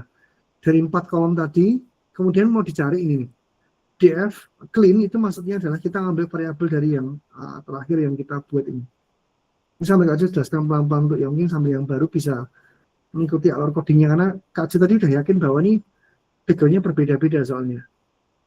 DF clean itu adalah variabel yang sudah kita buat untuk membersihkan si datanya begitu ya. Nah sehingga ketika kita buat dia data sudah kita bersihkan. Nah sekarang kita akan mencari nilai minimum dan maksimumnya dari masing-masing kolom tadi. Jadi maksudnya seperti ini. Nah ini dia. Nah jadi ternyata temperatur tuh range-nya ada di 19 sampai 33 derajat. Ya. Kemudian kelembapan udaranya dari 37 sampai 100% malah. Kemudian pressure itu berarti tekanan udaranya itu memang dari antara 931 sampai 941. Lalu kemudian altitude dari 617 sampai 700. Nah, mungkin yang gampang dulu deh dari suhu dulu aja. Temperatur kan suhu 19,64 sampai 33. Nah, angka ini berarti kayak secara umum itu kan kita jadi kayak dapat gambaran ya teman-teman. Kita dapat sebuah gambaran, ternyata suhunya itu di antara 19 sampai 33 derajat dengan rentang waktu selama 2 tahun. Ya, teman-teman perhatikan, ya kira-kira ini. Dari Oktober 2023 sampai 2025, jadi persis 2 tahun, itu datanya itu ada di antara range 19 sampai tadi. Berapa tadi ya? Sampai 33 derajat. Nah, tapi ini kan sebenarnya kan hanya secara rata-rata, ya, artinya secara minimum dan maksimum. Nah, itu paling nggak kita dapat gambaran bahwa, berarti datanya ini artinya kita kalau misalkan mau analisa lebih dalam ya, harusnya kita akan mengambil dari rentang waktunya ini. Misal, saya mau mengambil data yang di bulan, hanya di bulan Oktober aja Kak, di tahun 2023 misal. Itu bisa. Nah, itulah kenapa kita urutkan ini berdasarkan dari waktunya kan. Nah, itu salah satu kegunaannya kenapa kita itu melakukan analisa big data dengan cara seperti ini. Ya, jadi minimum maksimalnya paling nggak dari sini kita dapat gambaran, oh jadi selama 2 tahun itu suhu itu ada di rentang 19,64 sampai 33,91. Mungkin buat kita tuh ya sebuah gambaran umum gitu ya. Tapi bagaimana kalau misalnya kita jadi tahu seperti ini? Sekarang oke, kita mau coba spesifik gitu ya. Kita coba spesifik, kita mau tahu rata-ratanya aja deh. Oke, sekarang Kak Jo buat namanya dot min. Dot min itu berarti rata-rata. Mungkin rata-rata teman-teman familiar ya. Rata-rata itu berarti ya seluruh datanya digabung jadi satu, kemudian kita jumlahkan, dibagi dengan seluruh data yang ada. Artinya kita dapat min-nya, dapat rata-ratanya. Nah, jadi seperti ini sekarang. Oh, jadi rata-rata datanya itu ternyata 26,63 dan seterusnya begitu ya. Dengan tipe datanya itu ada namanya float. Float itu berarti angkanya koma seperti ini, teman-teman. Oh, tipe datanya itu float. Float itu berarti maksudnya dia ada komanya, ada desimalnya. Nah, dengan cara seperti ini kita jadi tahu kan, kita dapat gambaran bahwa dengan rata-rata temperatur segini, itu artinya kita jadi bisa ngajar datanya lagi. Kita bisa tahu 26,63 ini kan terlalu general ya, karena hanya diambil langsung selama 2 tahun. Bagaimana kalau misalnya kita akan spesifikkan? Misalkan kita mau ambil datanya misalkan dari tahun 2024 bulan Januari ini sampai 2024 bulan April misalkan. Nah, kita jadi bisa tahu nanti, oh kalau rata-rata suhunya itu berapa sih? Karena misalkan kita mau memprediksi apakah kapan sih musim hujan itu mulai, kapan sih musim kemarau itu mulai. Nah, dari situ kan kita jadi bisa mendapatkan gambaran kan. Kalau dari data ini sebetulnya nanti detailnya akan jadi seperti itu, teman-teman. Itulah kenapa big data itu benar-benar punya power, punya kekuatan sebetulnya. Dan ini adalah sebuah cerita yang sebetulnya tersimpan. Ada cerita yang tersimpan di sini. Bukan hanya sebuah grafik yang nggak bisa kita analisa gitu ya. Nah, itu harapannya supaya teman-teman kan jadi paling nggak malam ini teman-teman dapat pemahaman dulu. Oh, ternyata big data bisa kita gunakan dengan seperti ini gitu ya. Jadi ini analisa datanya seperti ini. Jadi satu persatu teman-teman perhatikan, nanti Kak Jo akan share apa namanya codingnya. Dan ini sudah Kak Jo berikan ini ya komentar. Ini untuk ngapain? Ini untuk saya pikir tadi untuk membuat gambarnya ini dan seterusnya, sehingga teman-teman nanti akan lebih mudah untuk belajar begitu ya. Lalu kemudian misalnya kita menghitung nilai korelasi. Menghitung nilai korelasi itu maksudnya adalah kita mau tahu dari 4 variabel ini itu apakah ada hubungan di antara keempat-empatnya atau hubungan masing-masing variabel ke variabel yang lain itu bagaimana. Itu yang penting sebetulnya, karena kalau dengan kita tahu ini, kita jadi kayak tahu nanti hubungannya. Contoh misalnya seperti ini ya, contoh paling gampang, teman-teman tidak perlu mempedulikan yang di ini, nilai 1 ini. Kenapa? Karena dia itu dibandingkan dengan dirinya dia sendiri, artinya nilai 1 itu nilai yang paling perfect, 100 lah kan ya. Kalau dia dikorelasikan dengan dirinya sendiri ya pasti ada korelasinya toh. Nah, temperatur dengan temperatur ya pasti dia nilainya pasti 1 atau 100 gitu ya. Tapi gimana kalau misalkan temperatur ini contoh ya, dari satu kolom temperatur ini dihubungkan dengan humidity atau kelembaban udara. Nah, kita dapat nilai namanya minus 0,64 ini ya. Kalau teman-teman perhatikan, nilai minus itu bukan berarti bahwa dia betul-betul nilai yang minus. Mungkin harapannya teman-teman sudah paham ya, kalau bilang di garis bilangan itu ada nilai 0, ada nilai positif dan negatif. Nah, ini bukan menunjukkan nilainya negatif, itu bukan. Tetapi dia menunjukkan bagaimana suhu dan kelembaban udara itu punya korelasi yang berkebalikan dan kuat. Ini berarti Kak Jo mungkin perlu tambahkan dulu sebelum teman-teman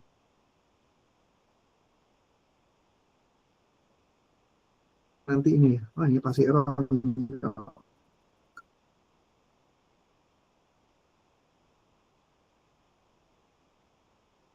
Kacil. Dua. Satu, dua. Ini belum kelihatan. Itu harapannya supaya teman-teman bisa melihat bagaimana antara dua variabel itu punya pengaruh.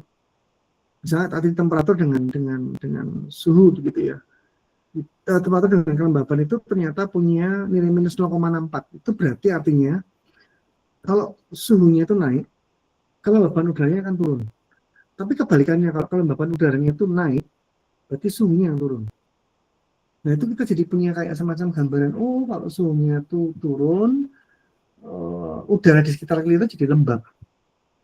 Nah itu makanya sesuatu hal yang apa namanya jadi menjadi sebuah insight, sebuah apa ya, pencerahan baru buat kita gitu ya, bahwa ternyata dari variabel-variabel itu ternyata bisa kita apa namanya bisa kita gunakan untuk kita jadi kayak punya semacam patokan. Oh, ternyata kalau suhunya naik, kelembabannya turun. Nah itu sudah pasti memang itu sesuatu yang memang secara alam itu terjadi. Jadi itu terbukti dari datanya. Jadi kita nggak perlu lagi menebak gitu ya. Artinya nggak perlu menebak ini agak lama karena mungkin seringannya. Bisa mereka ajuran ya. Lalu kemudian dari ini error karena ini not define-nya adalah karena memang di atasnya harus jalan dulu. Nah ini kalau teman-teman belajar di awal, mungkin teman-teman menemukan kadang-kadang ada yang error seperti ketika melakukan coding ya, teman-teman memang harus langsung tahu gitu ya kenapa kok dia error. Karena decline tadi itu harusnya ada di atas. Nah ini decline-nya kan ada di atas. Nah, sehingga teman-teman nanti harus apa namanya harus definisikan dulu di atasnya. Baru dia akan terdefinisi. Gitu ya, seperti itu ya teman-teman. Lalu kemudian ini kajian lompatin dulu.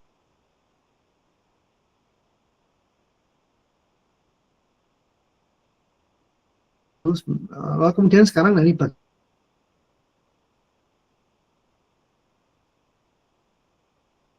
yang paling mungkin teman-teman yang berapa besar kali ini data yang kita punya. Jadi intinya seberapa besar data yang kita punya itu seberapa besar sih sebetulnya. Nah, teman-teman perhatikan ini. Oh, ternyata dengan 1,6 juta lah, anggap aja 1,6 juta baris, kita butuh tempat untuk menyimpan 84,95 megabyte. Jika kita punya flash disk, nah berarti kita jadi bisa memperkirakan, oh besarnya data yang bisa tak simpan itu segini besarnya. Yang harus saya sediakan itu ada segini besarnya.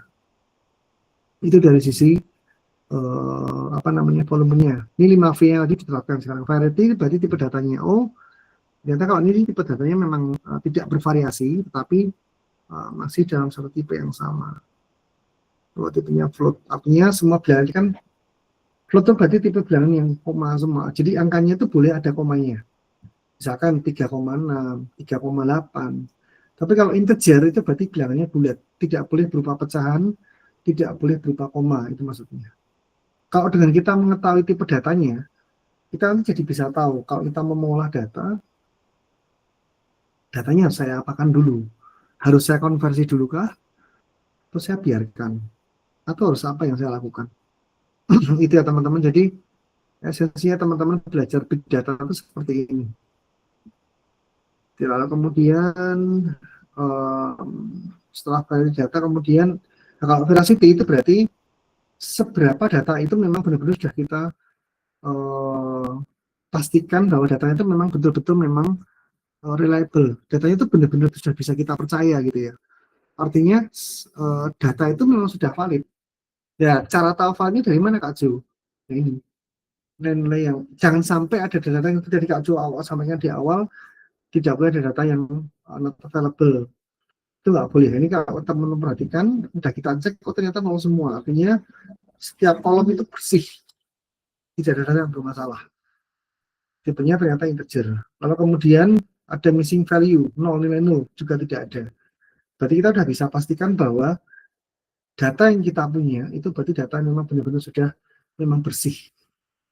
Datanya betul-betul memang bersih. Data yang memang betul-betul tidak ada masalah gitu maksudnya. Nah, kemudian yang berikutnya adalah ini kecepatan. Nah, ini yang kita apa namanya cari kan. Kalau datanya besar, ya harapannya proses datanya ya jangan lama. Karena kalau misalkan kita punya data yang besar, kemudian diproses lama tuh akan menyulitkan kita juga. Ya, contoh paling gampang. Kalau teman-teman punya data kayak teman-teman lagi ngeplay YouTube, di laptopnya teman-teman itu datanya besar itu. Data yang besar tidak di-download memang betul, tapi kita play, terus kemudian karena datanya saking besarnya, karena itu kan berupa video ya. Video itu kan sebenarnya kan dari gambar yang bergerak. Nah, teman-teman pernah lihat namanya flipbook. Nah, itu kan sebenarnya kan gambar itu kan video itu kan dari situ. Jadi gambar yang bergerak dia, sehingga dia bermain dengan namanya frame. Jadi frame. Nah, frame itu butuh ukuran yang besar memang. Nah, kalau kemudian tiba-tiba teman-teman lagi nge-play YouTube, kemudian buffering. Kira-kira gimana? Nggak nyaman kan? Datanya besar, datanya sebetulnya oke, bagus, tapi karena dia internetnya lambat, akhirnya kecepatan data untuk prosesnya juga lambat. Nah, itu akan jadi masalah buat teman-teman kan. Teman-teman akan pasti komplain. Nah, kok datanya kok gede tapi kok prosesnya lama sih. Nah, kita berharap dengan library yang ada di Python ini, salah satunya DAS ini, itu harapannya adalah kecepatan proses datanya ini bisa lebih baik. Ya, kalau perhatikan ini ternyata dengan DAS, tapi dengan contoh ini aja ya. Jadi dengan contoh ini kita mau menghitung misalkan start time-nya itu berapa. Jadi start time itu berarti tadi di paling atasnya ada library namanya time. Nah, itu nih modulnya time itu kita gunakan time.time ini untuk mengukur ketika start di running, dia akan mulai mengukur waktunya. Dfclean itu berarti variabel yang tadi sudah dibersihkan, hanya khusus saat itu kemudian kemudian dikonversi dikali 0, ini adalah faktor konversi aja. Ini faktor konversi altitude. Jadi teman-teman memang harus cari lewat lewat Google gitu ya, bagaimana konversi. Lalu kemudian setelah itu ya ini untuk menghitung kecepatan proses datanya, ini masing-masing variabel, ada 4 variabel ini. Caranya sama, time, berarti time waktu di awalnya itu dikurangi sama start time-nya dia. Jadi kita akan mulai dengan start time-nya dia. Nah, sehingga kita akan dapatkan nanti seberapa cepat atau seberapa lamanya dia gitu ya. Nah, ini. Atau perhatikan ternyata 1,6 juta baris, ternyata kecepatan proses datanya cukup cepat ini. Nah, inilah kegunaannya DAS. Ini sekarang saya tunjukkan langsung, inilah kegunaannya DAS langsung. Ya, teman-teman perhatikan, teman-teman lihat, dengan kecepatan yang cepat seperti ini, hanya butuh waktu sekian, bahkan nggak sampai 1 detik, itu datanya udah bisa diproses. Ini nggak teman-teman lihat, cepat sekali. Ya, teman-teman perhatikan, dari sini pun juga bisa perbandingan kelihatan langsung. Temperatur itu butuh waktunya 0,01 paling lama. Kemudian untuk yang humidity itu yang paling cepat, butuh waktu proses datanya, dan seterusnya. Nah, ini kalau teman-teman perhatikan, ini kan jadi sebuah masukan buat kita kan. Kalau kita punya data yang besar, ternyata kalau kita proses dengan menggunakan DAS, itu ternyata bisa. DAS itu ternyata bisa kita pakai untuk memproses data dengan cepat. Walaupun datanya itu besar gitu ya. Nah, ini kebetulan memang datanya masih di bawah tadi. Idealnya kan 10 juta baris. Ini kan baru 1,5 juta baris gitu ya. Tapi ini pun sudah terlihat bahwa DAS itu sebagai library di Python untuk pengolahan big data itu sudah mumpuni. Artinya sangat cepat gitu ya. Nah, itu yang dibutuhkan sama kita kan. Nah, kalau proses datanya itu cepat, ya kita bisa ngambil keputusannya juga cepat sebetulnya. Itu harapannya teman-teman. Itu mungkin yang Kak Jo sampaikan untuk PySpark-nya, karena mungkin karena Kak Jo perhatikan memang karena ada beberapa teman yang belum, terutama yang baru ini kan belum join, masih harus memahami gitu ya. Mungkin untuk PySpark mungkin kayaknya harus Kak Jo training dulu ya, supaya teman-teman paling enggak malam ini dapat gambaran dulu gitu, satu persatu dulu. Kak Jo berharap bahwa dengan diberikan tambahan materi seperti ini, nanti kemudian materinya di-share termasuk datasetnya, teman-teman nanti bisa jadi memahami bagaimana big data ini sekarang dianalisis dengan menggunakan tools Python, terutama di sini menggunakan library-nya menggunakan DAS. Kalau PySpark itu sebetulnya itu dia adalah gabungan dari Python ditambah dengan Apache Spark sebetulnya. Makanya jadi namanya adalah PySpark atau Python Spark pastinya. Nah, itu library yang digunakan juga untuk melakukan pengolahan big data. Nah, sebetulnya yang nanti kita lakukan adalah sebetulnya itu caranya sama sih. Hanya nanti perbedaan sintaknya saja. Jadi kalau di Spark itu cara untuk untuk mengolah big datanya itu teman-teman harus membuka sesi dulu di Spark. Kalau ini kan nggak ada sesinya. Ini kan teman-teman paling hanya membuka, perhatikan, kita kembali ke awal sekali tadi. Nah, ini kan langsung membaca begitu ya. Nah, kalau Spark itu nggak bisa. Spark itu kayak harus dibuatkan sebuah sesi khusus, lalu kemudian sesinya itu kayak dibuatin tempat gitu dulu, baru kemudian data, lalu kemudian coding yang mau kita buat itu harus dimasukkan ke dalam sesinya itu, baru kemudian di running. Nah, itulah kenapa Apache Spark itu kalau datanya semakin besar, dia kan butuh server yang khusus memang. Itulah perbedaan antara yang saya sampaikan ini dengan yang di PySpark. Secara hasil sebetulnya tidak akan jauh berbeda. Ya, paling nanti kita akan lihat kecepatannya sebetulnya kan, seberapa cepat, apakah Spark itu lebih cepat daripada daripada DAS begitu ya, atau mungkin mereka berdua memang tidak bisa dibandingkan, tapi mungkin punya kelebihan yang masing-masing. Ya, itu sebetulnya akan Kak sharing, tapi karena memang ternyata teman-teman memang bergabung ini masih kesannya kayak kesulitan gitu ya, belum memahami, sehingga mungkin Kak Jo akan lebih baik berpikir untuk memberikan sharing ini dulu, supaya teman-teman paling enggak ada gambaran gitu ya. Bagi codingnya Kak Jo percaya teman-teman bisa melakukan dengan menggunakan ChatGPT, itu bisa.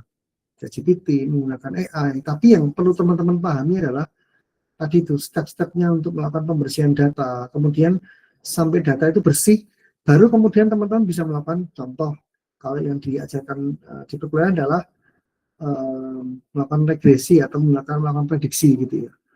Nah, itu teman-teman memang harus memahami dulu stepnya, bagaimana data yang besar itu kita bersihkan dulu seperti tadi, baru mau diapakan datanya. Mau diregresi, boleh. Diklasifikasi, boleh. Tetapi ingat, data itu harus dibersihkan dulu. Sehingga kalau data itu bersih, harapannya teman-teman akan dengan mudah nanti akan mendapatkan analisa data yang juga sesuai. Hasilnya itu akan sesuai. Mungkin itu yang Kak Ju perlu sampaikan teman-teman malam ini, supaya teman-teman tidak terlalu berat gitu ya. Dan tapi ini jadi nggak ada sharingnya. Jadi teman-teman harapannya sebetulnya Kak Ju berharap teman-teman mungkin boleh sharing gitu ya. Mungkin apakah ada yang mau sharing, atau teman-teman ada yang mau menanyakan sesuatu dari yang tadi Kak Jo sharing kan? Adakah? Ya Kak Jo, izin ya. Silakan Kak. Silakan Kak. Kak, ini kan memang aku to the point aja, karena memang biar lebih paham toh. Aku memang sama sekali ini aja masih buta match lah kalau ini. Mungkin aku tertarik tadi sama waktu sama kesempatan yang Kak Jo tawarin tadi. Mungkin di sisi lain ada pertemuan tambahan gitu, kayak buat ini biar lebih paham aja, biar lebih ngerti juga gimana cara-caranya sih tadi. Karena walaupun di YouTube aku searching juga, itu kadang-kadang ini ada perbedaan lah, mau coba juga kadang salah. Biar lebih mengerti aja sih Kak Jo, nanti mungkin di hari Sabtu atau di hari yang ada waktu Kak Jo aja, nanti aku mau menyesuaikan gitu Kak Jo. Terima kasih Kak. Ya, sama-sama. Nah, teman-teman yang mau berjalan, terutama teman-teman yang baru, kalau memang mau bergabung boleh silahkan gitu. Jadi tapi pada poinnya teman-teman sekarang jadi bisa melihat, terutama teman-teman yang sudah, mungkin ini untuk teman-teman yang juga sudah mengikuti perkuliahan dari awal sampai yang terakhir. Pak saya sudah ada 5 coding kalau nggak salah. Itu memang sudah diajarkan cara regresi menggunakan PySpark kan teman-teman. Sebetulnya konsepnya PySpark itu sama, dia akan mengolah big data juga, tetapi dia berbentuknya kayak query modelnya. Jadi bentuk modelnya itu seperti kayak di database. Itulah kenapa kemudian nanti setelah dari PySpark itu biasanya nanti teman-teman akan belajar menggunakan database sebetulnya. Python itu sudah punya library juga yang untuk mengolah database, yaitu namanya adalah Postgre. Ya teman-teman ya. Jadi teman-teman itu punya apa ya? punya library yang cukup banyak di Python, dan itu memang perlu, terutama untuk teman-teman yang mungkin basicnya bukan atau belum atau baru mulai belajar begitu ya. Ini memang kalau kita teman-teman bermain melihat YouTube, melihat buku itu pasti akan pusing. Karena yang satu ngomong begini, yang satu ngomong begitu, ini yang mana yang benar gitu ya. Sebetulnya mungkin bukan masalah betul atau tidaknya gitu. Bisa jadi memang tidak ada yang salah.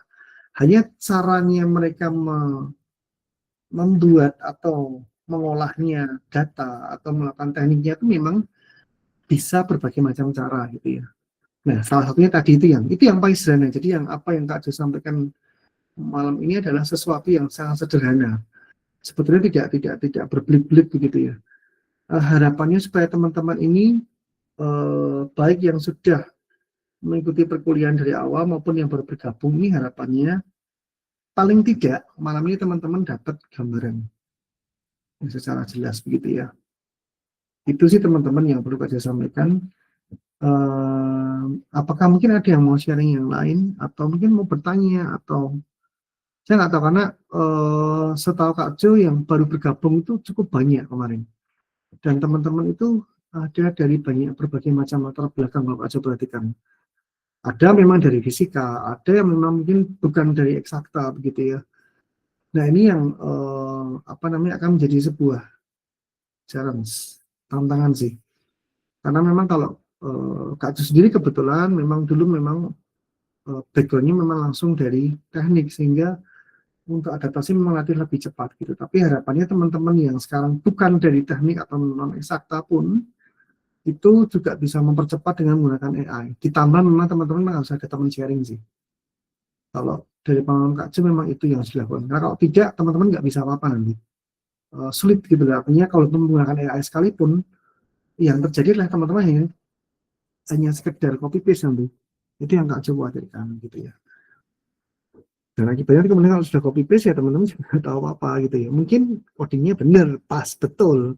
Tapi kalau sudah betul gitu kan juga nggak bisa menjelaskan, nggak tahu bagaimana nih konsepnya. Nah, itu yang akan lebih sulit gitu ya. Kalau nanti teman-teman nanti bermain lagi dengan yang setelah di big data, nanti teman-teman berhadapan dengan mata kuliah yang sudah cukup lumayan tekniknya cukup banyak dan advance, atau sudah cukup jauh gitu ya tingkatnya. Kesulitannya juga sudah cukup tinggi. Nah, sehingga itu yang jadi concernnya Kak Jo untuk membantu teman-teman. Itu aja mungkin. Apakah ada yang mau disampaikan lagi teman-teman? Selain absensi, ini absensi nanti setelah ini selesai, Kak Jo nanti kemudian Kak Jo akan umumkan di grup. Semuanya teman-teman bisa absensi dulu. Itu teman-teman, apakah ada lagi? Adakah? Cukup capek ya? Ini gimana ya teman-teman yang baru? Saya nggak tahu nih siapa aja juga, saya nggak tahu ini. Karena cukup banyak yang baru dan mungkin saya paham nggak kenal satu persatu begitu. Tapi sekali lagi teman-teman, salam kenal ya. Jadi harapannya teman-teman, itulah gunanya ada alumni. Selain Kak Jo ada lagi, ada Kak kemarin ada Kak Denny, lalu kemudian juga ada lagi namanya Kak Yosia begitu. Jadi kami alumni ini sebetulnya tugasnya adalah membantu teman-teman. Bukan kami sebagai, maaf kata, dosen, bukan. Kami itu sebetulnya membantu, memfasilitasi teman-teman supaya teman-teman ini ketika menghadapi kesulitan gitu ya, teman-teman ada yang membantu, membimbing gitu, sampai kemudian nanti teman-teman mungkin sampai ke tesis. Nah, itu teman-teman punya pemahaman yang benar dan sama. Jadi jangan sampai itu teman-teman berbeda-beda. Yang satu pahamnya begini, yang satu pahamnya mungkin lain gitu. Nah, itu jadi problem nanti. Itu mungkin. Apakah ada yang mau disampaikan lagi dari rekan-rekan? Sampai Kak Jo mungkin sambil membuat ini ya, absensinya dulu gitu ya, sebentar. Apakah ada? Ini Kak, apakah ada teman?